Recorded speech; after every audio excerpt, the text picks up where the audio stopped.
I've got another emu over here. One thing not many people realise is emus and most flightless birds, it's the father that looks after the chicks once the eggs are laid. Hey, hello. How you doing? Hey, go off in the shade.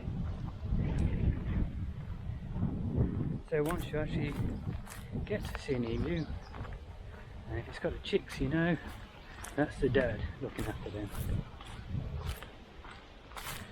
Just coming up to the old school now.